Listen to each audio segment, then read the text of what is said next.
¿Qué tal? ¿Cómo estás, viejo? ¿Cómo te ha ido? ¿Eh? Bien, bien, bien. Ah, qué bueno. ¿Ya está la comida? Ya mero. Ah, Ya bueno, vamos a qué bueno. comer. Ya están los frijoles. Sí, ya. Ya. Ya se van a poner. Está la Chayito, ya te está limpiando los frijoles. Qué bueno. Pues precisamente de eso venía a darles una información, Robles, de un problemita que tenemos con la exportación de frijol.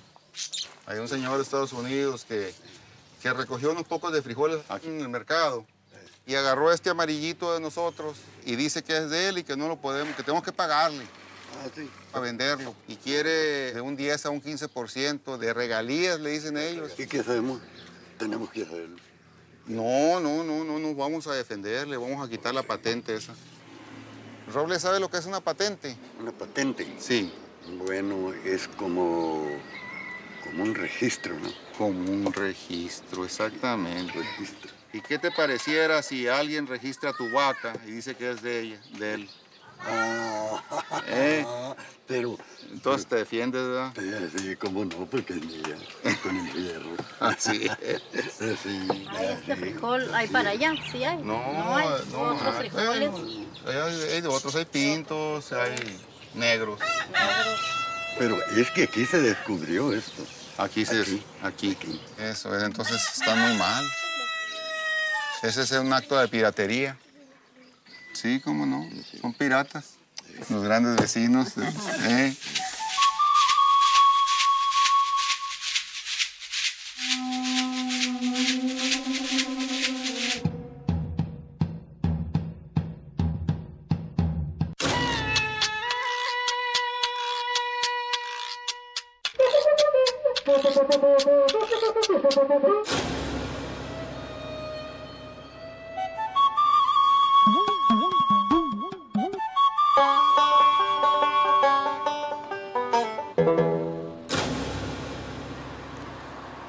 Il s'appelle Larry Proctor et il exploite une ferme de haricots dans le sud des États-Unis. Depuis 1999, son nom incarne ce que ses opposants appellent la biopiraterie. Cette année-là, l'Office des brevets de Washington lui accorde un brevet sur une variété de haricots jaunes qu'il prétend avoir inventée. J'ai commencé à cultiver les haricots comme garçon de ferme avec mon père en 1958. C'était des haricots rouges. Oui,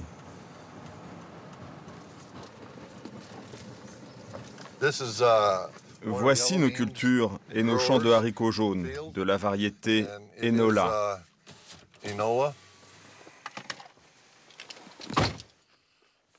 Enola. C'est sous le nom de sa femme que Larry Proctor a fait breveter sa variété de haricots jaunes, comme il dit, après un voyage au Mexique, ce qu'il reconnaît du bout des lèvres. Comment a commencé votre histoire avec le haricot jaune? C'était quand? C'était au début des années 90. Lors d'un voyage au Mexique, j'ai acheté un sac de haricots mélangés. Il y avait des rouges et des noirs. J'ai sélectionné les jaunes et je les ai plantés. Je voulais voir s'ils allaient pousser dans ce pays.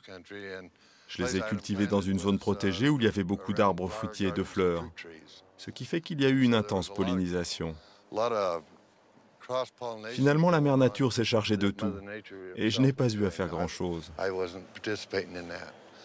2 ans plus tard, vous avez demandé un brevet. Comment avez-vous justifié auprès de l'Office des brevets de Washington que votre variété de haricots jaunes était une invention?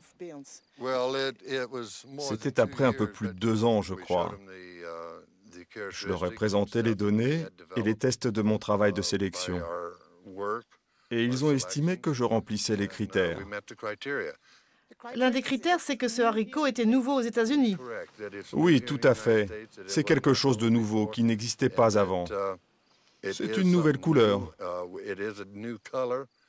Est-ce que vous vous considérez comme l'inventeur américain du haricot jaune? Oui, je suis l'inventeur de la variété Enola du haricot jaune.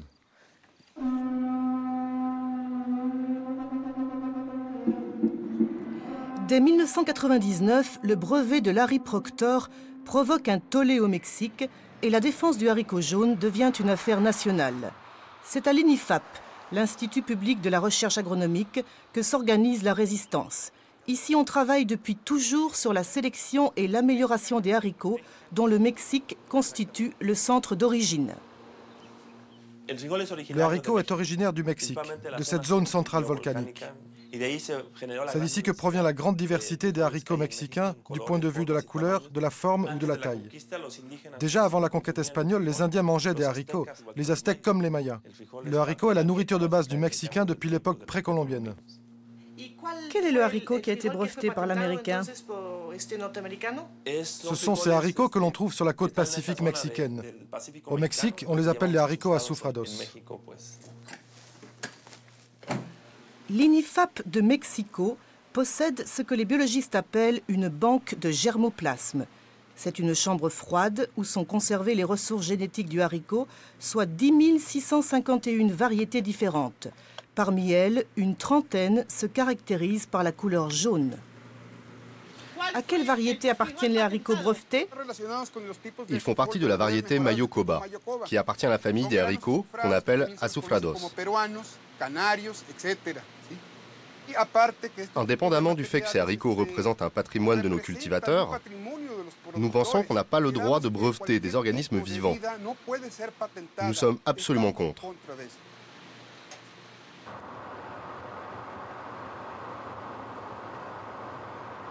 Pour protéger la couleur de ces haricots, Larry Proctor a obtenu 2 documents officiels. L'un est ce que les sélectionneurs appellent un certificat d'obtention végétale qui lui permet de contrôler le marché intérieur. À ce jour, sa société Podners a vendu plusieurs centaines de licences à des agriculteurs américains. L'autre, c'est le brevet, qui lui permet de contrôler les importations grâce à un monopole de 20 ans. Voici mon mur de sac. Et ici, les haricots jaunes de la variété Enola. Pour que les consommateurs sachent bien que notre produit est vraiment américain, je suis fier d'y avoir apposé le drapeau américain. Ça veut dire que vous êtes le propriétaire du haricot jaune aux États-Unis? Oui, j'en suis le propriétaire. Mais bon, certains pensent que je suis le propriétaire de toute la couleur et partout dans le monde. Non, le brevet stipule que je suis propriétaire d'une petite partie du spectre de la couleur qui va du point A au point B. C'est ce que dit la loi. C'est ce qui vous permet d'exiger des royalties aux Mexicains qui exportent des haricots jaunes? Nous avons effectivement fixé des royalties sur nos produits.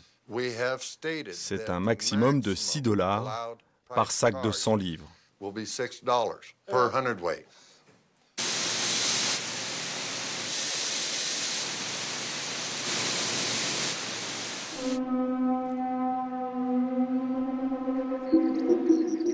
Côté mexicain, les producteurs de haricots jaunes ne décolèrent pas. Regroupés dans une coopérative qui compte 1 millier de membres, ils produisent chaque année 15 000 tonnes de haricots jaunes vendus dans tout le pays.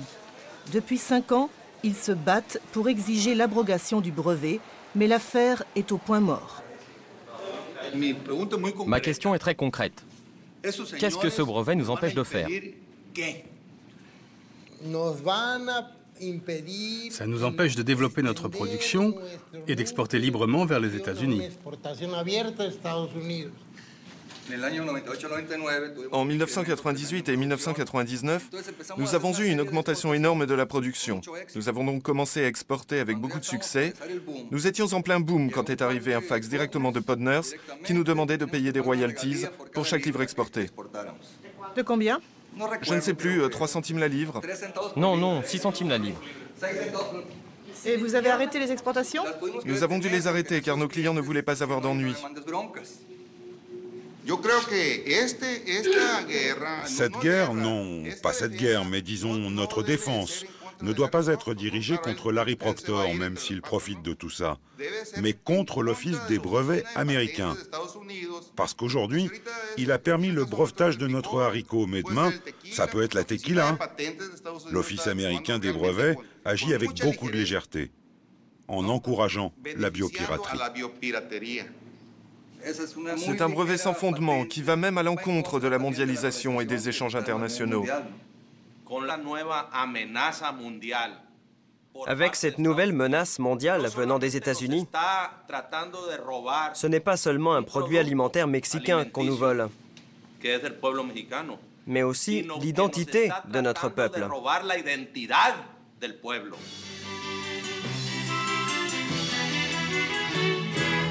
México, qué rico lugar, donde los frutos nacen con sabor auténtico. Ah, pero nada más rico que sus frijolitos.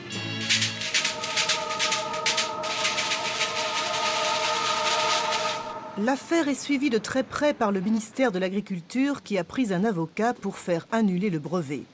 Depuis 6 ans, le haricot jaune empoisonne les relations du Mexique avec son grand voisin du Nord. Le gouvernement mexicain s'est engagé à fond dans ce dossier, car à terme, l'enjeu, c'est la protection des ressources du pays. Le Mexique est le centre d'origine non seulement du haricot, mais aussi du maïs ou de nombreuses espèces de fruits. Et cette affaire peut constituer un précédent pour d'autres cas. On peut parler de vol ? Oui, quand quelqu'un s'approprie quelque chose qui ne lui appartient pas, au bout du compte, il s'agit d'un vol.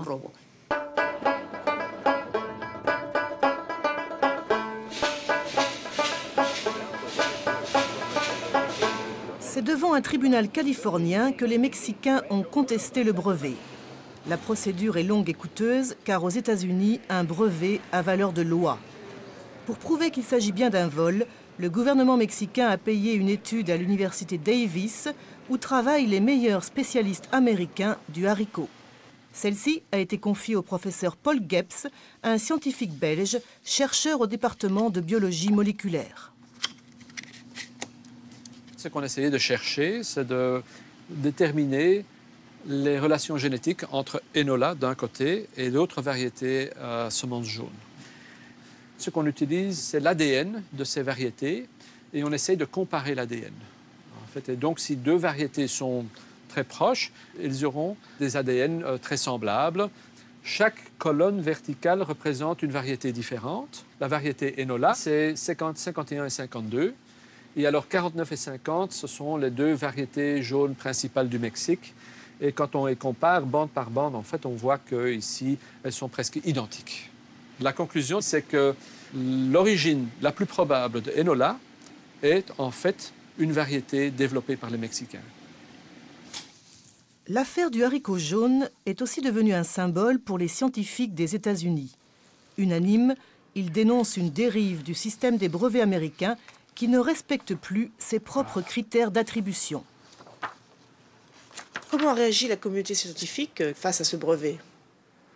Ça, on n'a pas compris, quoi. Enfin, comment est-ce que c'est possible? Parce que le critère pour obtenir un brevet, c'est de montrer qu'on a inventé quelque chose. C'est l'invention, n'est-ce pas? En fait, il y a 3 critères. Il y a la nouveauté, il faut l'utilité, et alors ce qu'on appelle en anglais non-obviousness ou inventiveness, c'est-à-dire le pouvoir d'invention. Il n'y a pas de nouveauté. En 3 ans, il n'est normalement pas possible de développer une nouvelle variété. L'utilité, elle est certaine, parce qu'il y a un marché pour le haricot jaune, mais l'inventivité, c'était préexistant, en fait. Il dit, par exemple, qu'il a un rendement élevé, il n'y a pas de données de rendement. Il dit qu'il est tolérant à la chaleur, il n'y a pas de données sur la tolérance à la chaleur. Des séries de documents qui démontrent l'existence antérieure ne sont pas cités dans ce brevet. Ce qu'on voit, c'est qu'il est relativement facile d'obtenir un brevet. Il est très difficile de l'annuler, quoi, en fait. En attendant, Larry Proctor s'accroche bec et ongle à son brevet. Et il ne lésine pas sur les moyens pour défendre ses droits de propriété intellectuelle sur le haricot jaune. D'après Mark Hodge, l'avocat du gouvernement mexicain, ses frais de justice s'élèvent à plus de $100 000. D'où vient l'argent? Mystère.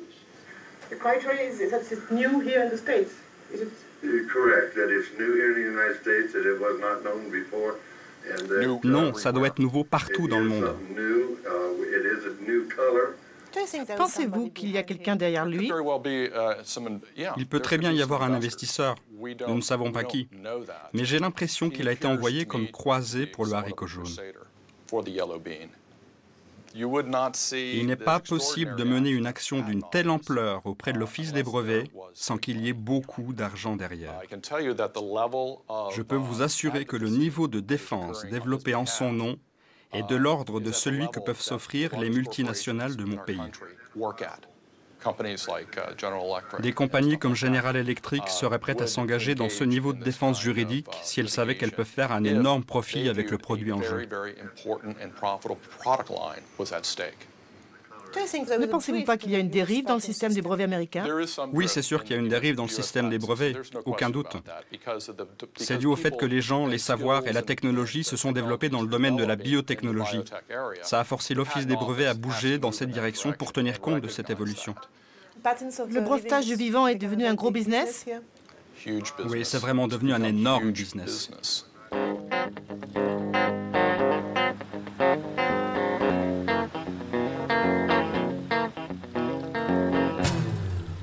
Le brevetage des organismes vivants était interdit partout dans le monde jusqu'à l'avènement de la biotechnologie. Aux États-Unis, cette exception était clairement stipulée dans la loi sur les brevets de 1951 qui ne visait que les machines ou les procédés industriels. Aujourd'hui, l'Office des brevets de Washington, qui dépend du ministère du Commerce, accorde chaque année 70 000 brevets, dont 15% concernent des organismes vivants. En 1980, la Cour suprême des États-Unis a prononcé un jugement au sujet de l'affaire Chakrabarty. C'était un scientifique qui travaillait pour General Electric et qui avait modifié génétiquement un micro-organisme pour manger les hydrocarbures. Quand il a déposé sa demande de brevet, l'Office a estimé qu'il n'avait pas le droit d'accorder des brevets sur un organisme vivant et il a rejeté la demande. Chakrabarty a fait appel auprès de la Cour suprême qui a déclaré que tout ce qui a été touché par l'homme sous le soleil est brevetable. Le cas Chakrabarty a ouvert la porte aux brevets sur les gènes, les séquences de gènes ou les animaux transgéniques. Ou les plantes. Il y a deux manières d'obtenir un brevet sur une plante. Soit parce que la plante a été modifiée génétiquement en intervenant sur sa structure ADN, soit parce que par un processus de sélection et de croisement, l'homme est parvenu à créer une plante qui n'existait pas dans la nature. En revanche, si c'est une plante de la nature qui est un produit de la nature, on ne peut pas la breveter. Impossible d'aborder l'affaire du haricot jaune, qui pourtant semble contredire les principes de la maison. Argument invoqué, elle est en cours de jugement. C'est la seule chose qu'acceptent de confirmer les représentants de l'Office. Je vous confirme qu'il y a une demande de révision en cours, mais pour l'heure, aucune décision n'a été prise.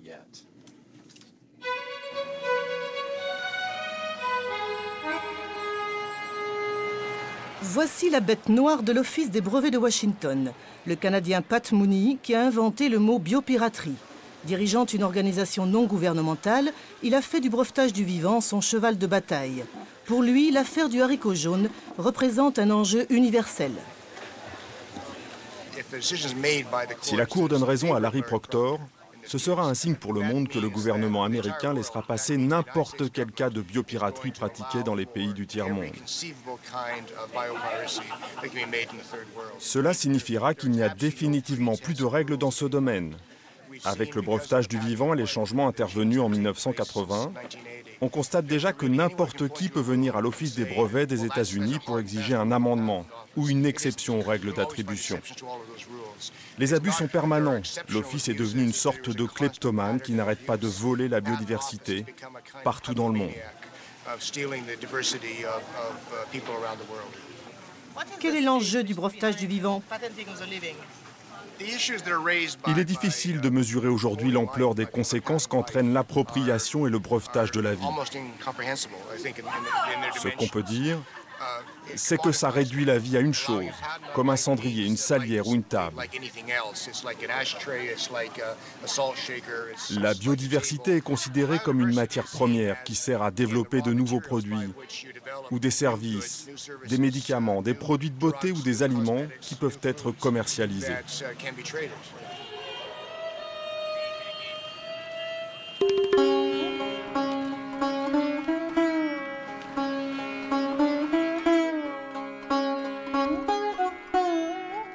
In electronic media, every doctor is suggesting, use Colgate, Colgate, this brush karta. Then I'm asking, use that one, this is good. There is a quarrel, there is a fight between hi-fi and old tradition.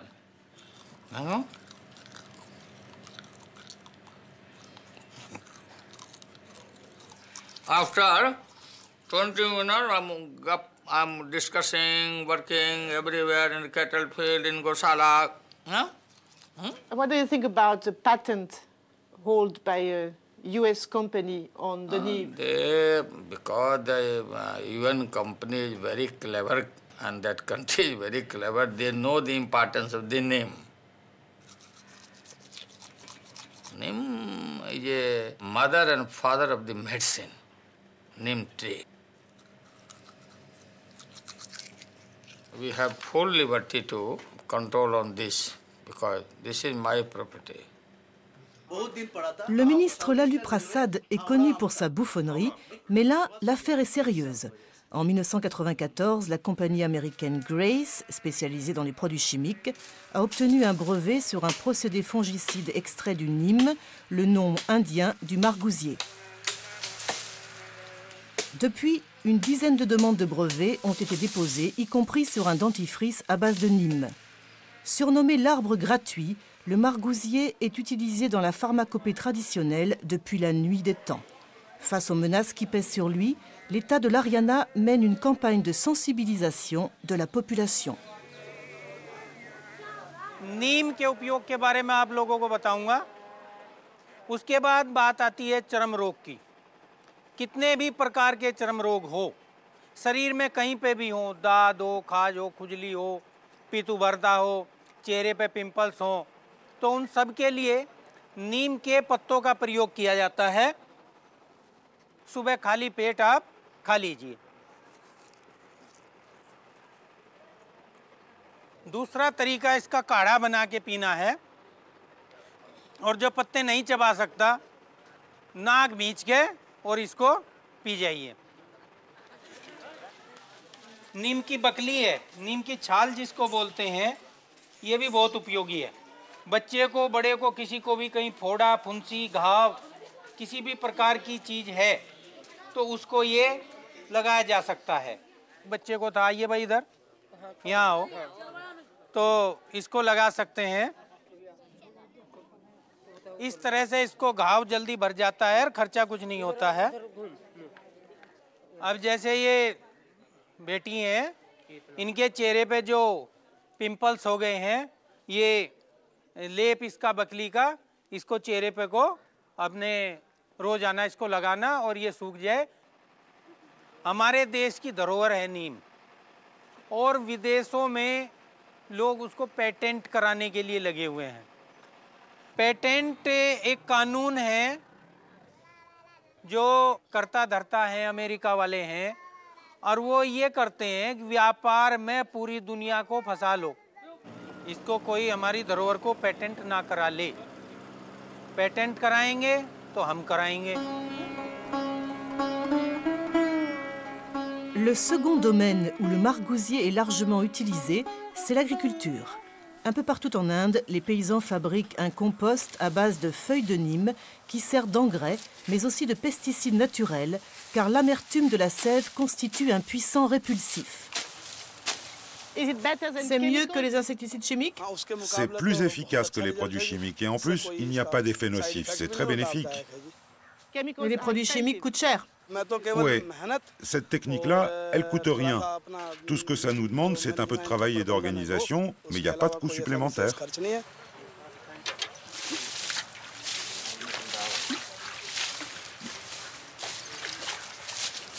Une autre technique consiste à extraire l'huile des feuilles et des graines de margousier à l'aide d'un alambic.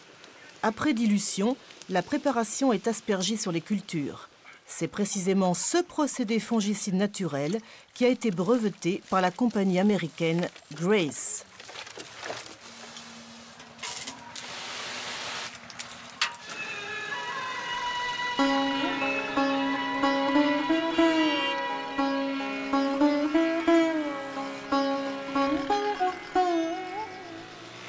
की ट्रेजेडी ने मेरे पिछले 20 साल की जिंदगी बनाई है। उस दिन मैंने शपथ खाई थी कि क्यों हमें जहरीले पदार्थ इस्तेमाल करने पड़ रहे हैं खाने के लिए, जो लोगों को मारने के लिए, महायुद्ध के लिए बनाए गए थे। जैविक खेती की देन भोपाल से निकली। नीम को बढ़ावा देने के लिए मैंने भोपाल में ही शपथ खाई थी। 10 साल बाद जब नीम का पेटेंट हुआ WR ग्रेस के हाथ में, फिर वो लड़ाई हम लोगों ने इसलिए लड़ी कि हमारे हाथ में ऐसी चीजें, हमारी जड़ी बूटियां, हमारे पेड़ पौधे, हमारे बीज, हमारे खाने, जो लोगों को मारते नहीं हैं पर लोगों को जीवन देते हैं। C'était dans la nuit du 2 au 3 décembre 1984. À minuit, un nuage de gaz toxique s'abat sur Bhopal. En quelques heures, 10 000 personnes agonisent et 20 000 décéderont dans les semaines suivantes. Le gaz mortel provient de l'usine de Union Carbide, qui fabrique des insecticides chimiques. Aujourd'hui, le site de l'usine n'a toujours pas été décontaminé, mais le pesticide naturel a pris sa revanche sur le pesticide chimique. Les margousiers ont envahi ce site de désolation.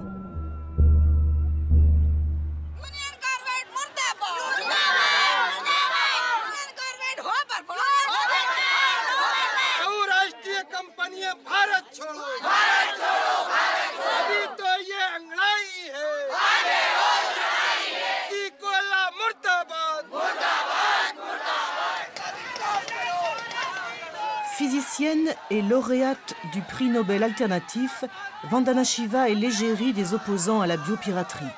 C'est elle qui a mené la campagne contre 2 brevets américains qui avaient provoqué la colère des Indiens.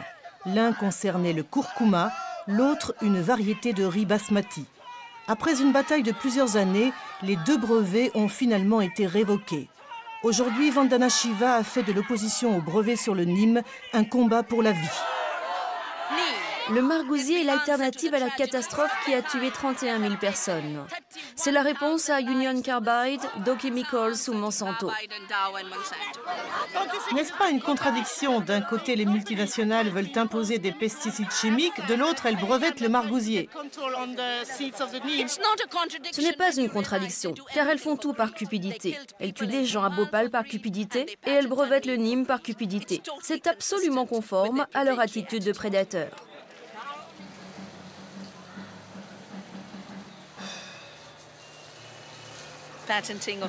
Le brevetage du vivant est dans la continuité de la première colonisation. Le mot patente ou brevet lui-même vient d'ailleurs de l'époque de la conquête.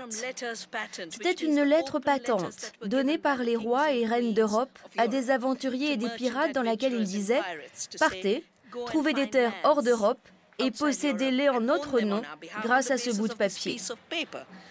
Aujourd'hui, les biopirates viennent aussi avec un bout de papier. Il n'y a pas de différence. C'est une lettre patente, un brevet, qui dit « Va et possède les formes de la vie du monde au nom des multinationales ». Quand le blanc a décidé de coloniser le monde, les terres qui étaient pourtant habitées ont été déclarées terra nullius. Les terres vides, c'est-à-dire vides d'hommes blancs. Bien sûr, pas vides d'êtres humains, et encore moins d'organismes vivants. De la même manière, le brevetage du vivant et la biopiraterie sont basés sur une allégation de vie vide. Si la vie de la biodiversité n'est pas en relation avec l'homme blanc, elle est vide de connaissances. C'est un déni du travail millénaire de millions de personnes, de cerveaux travaillant collectivement pour le bien de l'humanité.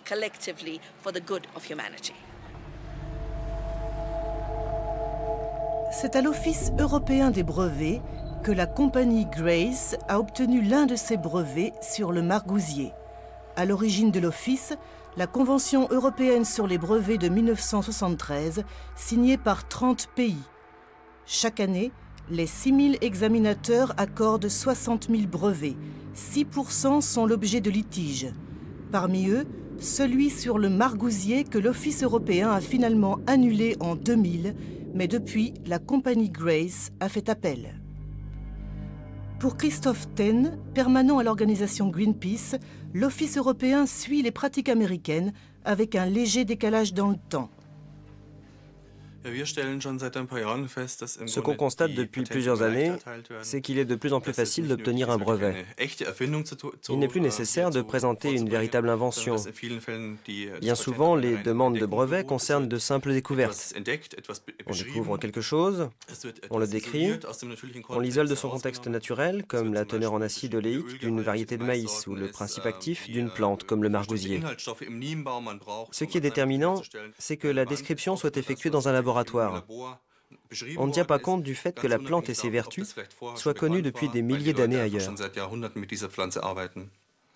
Ce qui arrive à l'Office européen des brevets peut participer de la découverte. Ce qui est retenu par les examinateurs en tant que brevet délivrable n'a plus rien à voir avec une découverte. C'est véritablement une invention liée à la valeur ajoutée, liée à l'intelligence.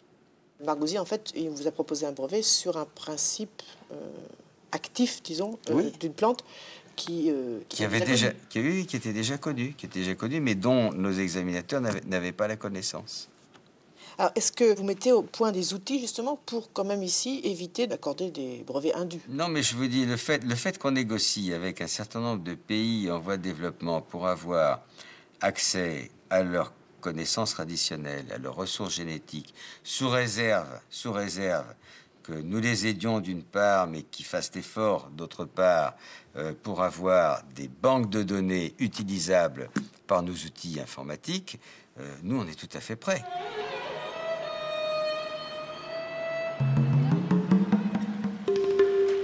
C'est pour prévenir la biopiraterie que l'Inde a décidé de créer une bibliothèque informatisée des savoirs traditionnels. En 2001, 50 scientifiques ont été recrutés. Leur mission, éplucher les livres anciens et recenser les usages traditionnels des plantes. Codifiée, puis traduite en 5 langues, l'information est centralisée dans une banque de données mise à la disposition des offices de brevets. L'objectif, éviter que ne soient accordés des brevets comme celui du Nîmes, dont les fonctions fongicides ont été décrites pour la première fois il y a 3000 ans. Les pays en voie de développement sont extrêmement concernés par la biopiraterie. Aujourd'hui, 25% des médicaments existants sur le marché sont basés sur des plantes. Et toutes les demandes actuelles de brevets provenant des compagnies américaines sont basées sur l'utilisation de plantes. Les ressources génétiques et les savoirs traditionnels sont la racine pour le développement de la science du futur. Vous devez faire tout ça pour vous protéger. Ne pensez-vous pas que le monde est devenu fou? C'est vrai que le monde est devenu fou, mais dans la mesure où 90% des droits de propriété intellectuelle sont détenus par 3 pays, les États-Unis, l'Office européen des brevets et le Japon, que ça nous plaise ou non, ce sont eux qui imposent les règles du jeu. Nous sommes obligés de jouer avec les règles qu'ils ont définies jusqu'à ce que nous soyons suffisamment puissants pour pouvoir fixer nos propres règles. Pourquoi l'Inde ne brevette-t-elle pas ses savoirs? Ce serait incorrect. Les pays occidentaux sont en train de breveter et de pirater les savoirs indiens d'une manière qui n'est pas éthique. Ce faisant, ils ne respectent pas les règles qu'ils ont eux-mêmes établies. Ils essaient de breveter des savoirs pour lesquels il existe une antériorité. Nous ne voulons pas nous comporter de la même manière en violant les règles en vigueur.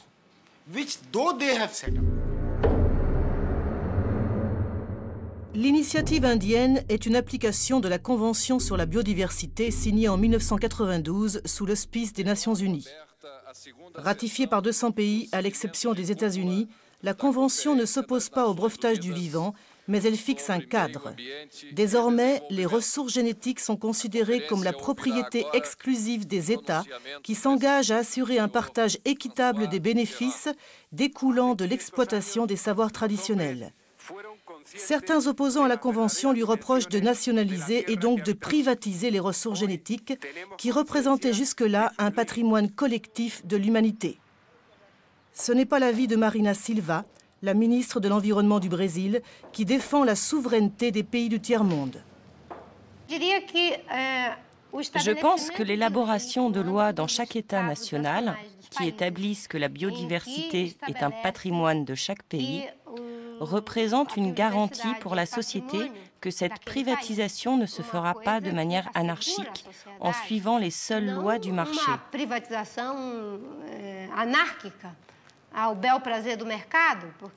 Avant, ce qui se passait, c'est qu'il n'y avait pas de règles et tout le monde se servait.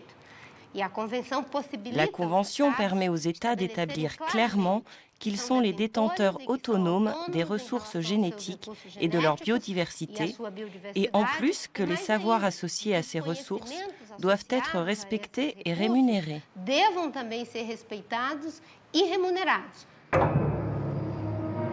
En 1995, la Convention sur la biodiversité entrait en concurrence avec un autre texte qui scelle l'acte de naissance de l'Organisation mondiale du commerce. Baptisé ATPIC, Accord sur les droits de propriété intellectuelle relatifs au commerce, TRIPS en anglais, ce texte est l'objet d'âpres négociations depuis 10 ans. L'enjeu, l'extension du système des brevets à tous les pays de la planète pour protéger les intérêts des pays du Nord. C'est ce que reconnaît le représentant de l'OMC avec une langue de bois exemplaire. Je suppose que l'un des objectifs fondamentaux, c'est d'établir des règles communes internationales pour que les gouvernements membres de l'OMC protègent les droits de propriété intellectuelle de certains pays membres de l'OMC ainsi que de leurs citoyens et entreprises. Voici la version d'un opposant indien à l'accord ATPIC. Si vous observez l'évolution du système des brevets, elle suit exactement celle de l'Office américain. Avec l'accord ATPIC, tous les pays devront suivre le modèle des États-Unis. Ils disent qu'ils veulent harmoniser le régime des brevets. En fait, une fois que cette harmonisation sera réalisée partout dans le monde, cela voudra dire qu'un brevet obtenu aux États-Unis sera applicable automatiquement en Inde. Quel est précisément l'article litigieux dans l'accord ? C'est l'article 27.3b qui établit une clause dans l'accord ATPIC selon laquelle les inventions liées aux plantes et aux animaux doivent pouvoir être brevetées. Réponse du gouvernement brésilien qui mène la fronde. Notre crainte, c'est que l'accord ATPIC ne défende pas les pays contre la biopiraterie. C'est très grave, surtout pour les pays qui détiennent une grande biodiversité. On dit que les multinationales jouent un rôle très important en coulisses dans ces négociations. Qu'est-ce que vous en pensez ? Bon, c'est inévitable car il y a de grands intérêts économiques en jeu. C'est tout à fait compréhensible que les multinationales, qui peuvent se sentir menacées par ce type de négociations, s'en occupent et agissent de manière plus ou moins transparente.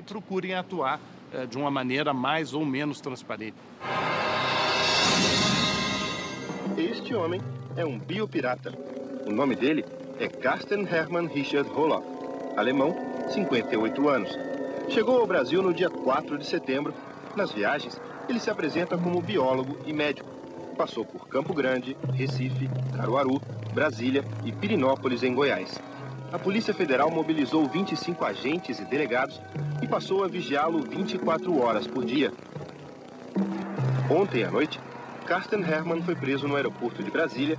Na mala dele, a polícia encontrou 2 casulos com centenas de ovos de aranha caranguejeira.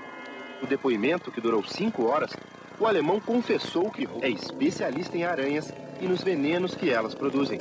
Pretendia levar as aranhas para fabricar remédios. Por isso, assim como muitos outros traficantes de animais, ele apenas prestou depoimento e foi liberado. O crime de biopirataria não está previsto em nenhuma lei brasileira.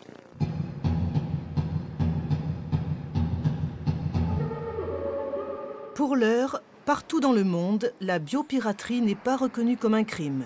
C'est pour combler ce vide juridique que le Brésil met en place une série de mesures qui constituent une première mondiale. Le Parlement étudie actuellement un projet de loi permettant de pénaliser la biopiraterie avec une peine maximale de 10 ans d'emprisonnement. Deuxième mesure, la formation des services de police et notamment des agents d'IBAMA, l'institut chargé de la protection de l'environnement. Désormais, leur mission n'est plus de traquer uniquement les trafiquants d'animaux ou de bois, mais aussi les biopirates. Comment détectez-vous des ressources génétiques dans des valises? C'est la différence de couleur qui permet de différencier les matériaux en métal des matières organiques. Ça se voit dans le système. Mais une bactérie, par exemple, ça peut se cacher dans une chemise. Oui, c'est vrai. C'est un problème.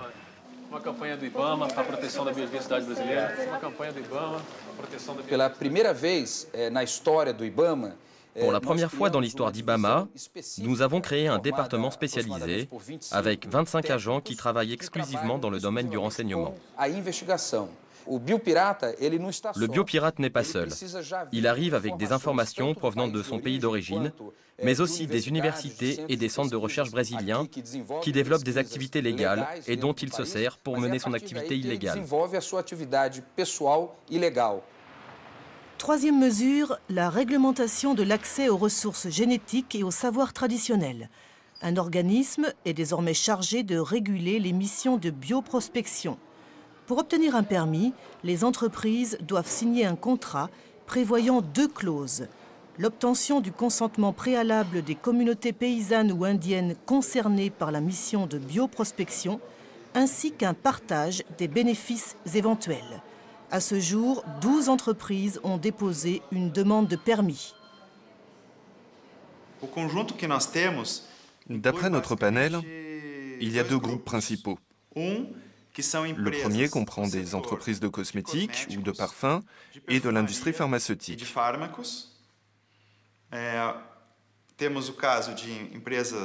Ce sont des entreprises nationales, des multinationales qui ont des filiales au Brésil ou des entreprises nationales qui ont des contrats avec des multinationales.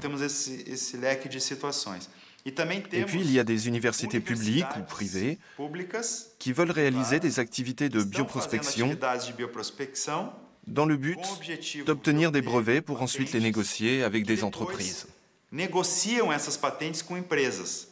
Est-ce que vous constatez un changement de mentalité des grandes entreprises? Sans aucun doute. Elles sont devenues très prudentes avec ce sujet, car elles savent que la bioprospection non autorisée, c'est-à-dire la biopiraterie, a beaucoup de répercussions dans les médias et qu'elle constitue un préjudice très important pour leur image.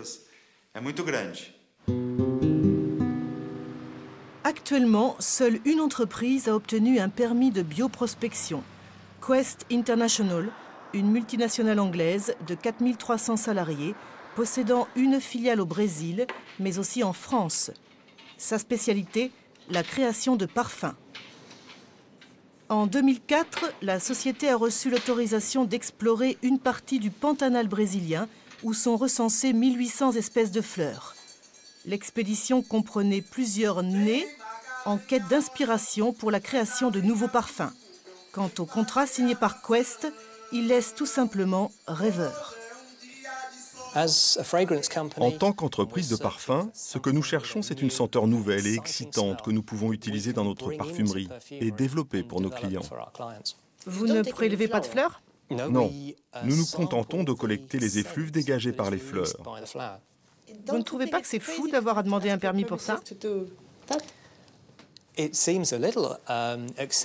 Ça peut paraître excessif, mais que diriez-vous si quelqu'un se promenait dans votre jardin en disant qu'il vient simplement sentir les fleurs? Après tout, ce sont vos fleurs. Comme nous sommes une entreprise commerciale et que nous avons une charte éthique, il nous semble normal de demander la permission, particulièrement au Brésil, où il y a un dispositif pour cela. Que prévoit le contrat pour le partage des bénéfices? Dans ce cas, nous avons signé un contrat avec le propriétaire du terrain que nous avons exploré. Sa contribution, c'était de mettre son terrain à notre disposition. Il est prévu de lui accorder une petite part des profits que nous réaliserons éventuellement avec l'utilisation du matériau exploité.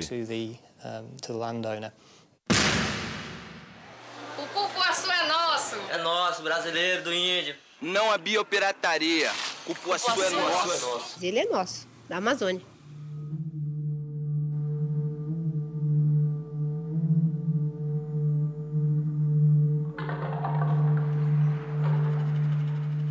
Quatrième mesure, un programme d'information destiné aux communautés indiennes d'Amazonie. Il a été confié à Amazon Link, une organisation non gouvernementale qui avait mené une campagne pour l'annulation d'un brevet japonais sur le cupuaçu, un fruit amazonien. Créée par Michael et Libya, l'association dénonce la pluie de brevets qui s'est abattue sur l'Amazonie, où réside 25% de la biodiversité mondiale. La plupart, des plantes endémiques qui ne peuvent pousser ailleurs. Unha de gato. O que mais? Esse aí, óleo de andiroba. Paíba. Ah, é. Pode colocar também. E o óleo de copaíba, esse aí é extraído na floresta mesmo, né? Que é a pessoa traz para vocês. É o rapaz que traz pra gente. E esse aí vem em cápsulas. Cápsula de copaíba. Tá industrializado, né? Todas estas ervas que existem têm potencial muito grande para a indústria farmacêutica. Por exemplo, a unha de gato tem propriedades fantásticas, anti-inflamatório e fortalecendo o sistema imune e ainda muitas coisas que nem foram pesquisadas. Né? Mas, infelizmente, os direitos já estão, grande parte, na mão de empresas multinacionais, empresas de países industrializados. Né? No Peru, por exemplo, a unha de gato já existe um problema de que eles já tiraram tanto que ela já está ameaçada. Que existe uma procura grande, eles exportam para a Europa, para os Estados Unidos, né? Então, eles não têm plano de manejo.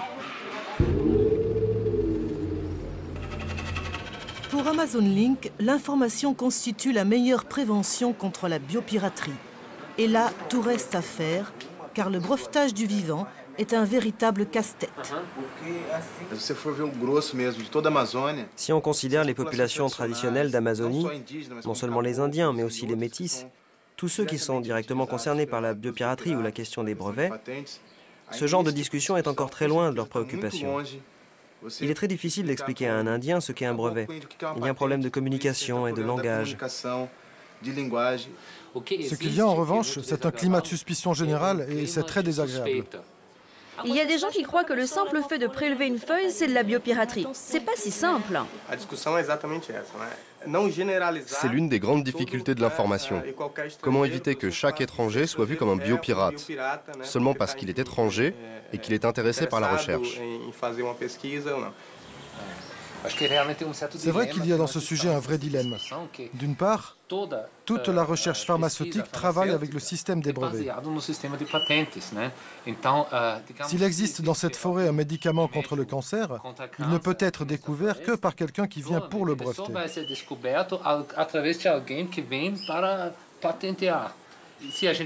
Si on s'oppose au système du brevetage, c'est une position très radicale et éthiquement très difficile, car il peut s'agir d'un médicament qui guérira beaucoup de personnes. Mais de l'autre côté, on peut se demander si le système du brevetage n'est pas incompatible avec le mode de pensée des Indiens.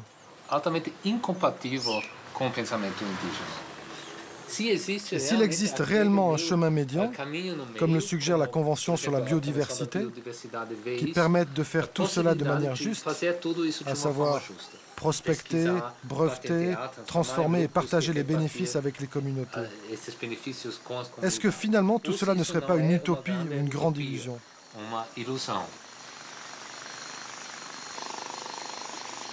C'est à Libya qu'a été confiée l'animation du premier atelier d'information sur la biopiraterie.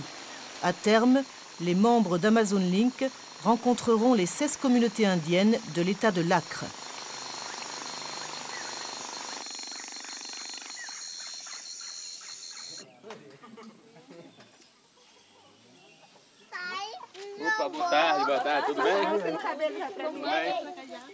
Après 36 heures de voyage, Libya est reçue par les Indiens Ashaninka qui vivent sur une réserve de 85 000 hectares située à la frontière du Pérou. Ce peuple de chasseurs-cueilleurs vit exclusivement de la biodiversité. Il ne pratique pas l'agriculture ni l'élevage et se contente de prélever dans la forêt amazonienne ses moyens de subsistance. Nourriture, bois de chauffage ou de construction, coton pour les vêtements et plantes médicinales. Sa seule intervention sur l'environnement consiste à entretenir les richesses existantes grâce à une exploitation raisonnée.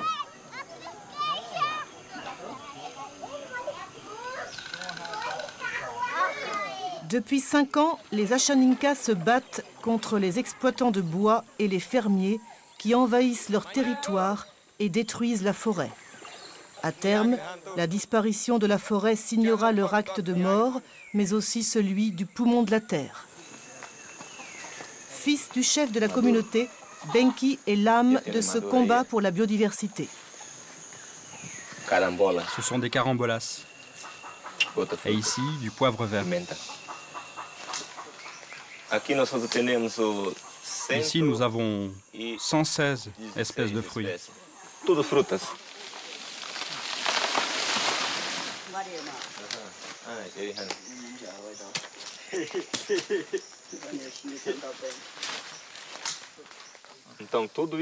Tout ça, avant, c'était un pâturage. Tout avait été arraché par un fermier qui faisait de l'élevage. Il a dû partir quand notre réserve a été délimitée. Nous avons replanté parce que notre communauté vit beaucoup des fruits. Ici, il y a une espèce, là une autre, que des fruits. Nous avons planté 50 hectares.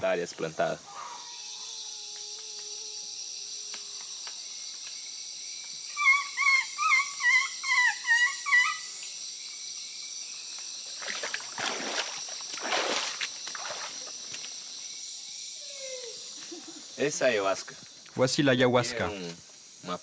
C'est une plante très mystérieuse et sacrée pour notre peuple Ashaninka. On prend la liane, on la coupe, après l'avoir fait cuire, on boit le jus. Moi, je la prends car j'ai suivi l'initiation des chamans et je suis guérisseur. Elle me permet de faire un rêve, et dans ce rêve, je vois les maladies des gens et les traitements. Il y a des gens qui disent qu'elle a été brevetée, et nous sommes très inquiets, car cette plante, nous l'utilisons depuis des milliers d'années, depuis l'origine de notre peuple.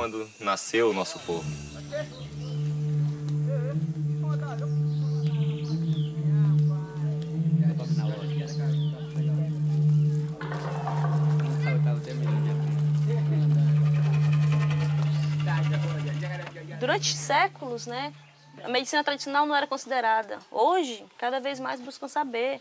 Eu acho que parece a gente perguntando para vocês, né, o que serve, que remédio que é o quê, para que é, que nome que é, onde é que tem. Como é que vocês veem essa mudança de pensamento da sociedade ocidental? No mundo ocidental, no mundo da visão de vocês, a criança tem que aprender a escrever desde novo para começar a descobrir os produtos que existem. Nós também aqui não somos na escrita, mas somos na vida. Né? Uma criança dessa já sabe a água que bebe, já sabe a fruta que come, né? Já sabe andar no meio dessa floresta, nos caminhos. Essa diversidade de vida está implantada no corpo e no espírito de cada um desses índios que moram no meio dessa floresta. A primeira vez que eu saí daqui com Moisés, numa outra viagem, a gente foi para os Estados Unidos, fiquemos em Nova York. A gente viu lá, vendo o que nós tem aqui, lá está morto, acabado. Lá não tem mais quase vida. As próprias pessoas poluídas. Por que o povo Ashaninka não patenta a selva? Nós ainda não patenteamos a selva porque nós não somos donos dessa terra. A terra teve o superior maior. Não é um patrimônio só Ashaninka, não é um patrimônio do Brasil. É um patrimônio do mundo. É um patrimônio da vida. Aonde não tem população indígena, é esquecida a vida do planeta. É destruída, entendeu? Então, a mesma forma é assim, se for patenteado qualquer país ou qualquer um lá de fora, a tendência é acabar muito mais rápido do que tem.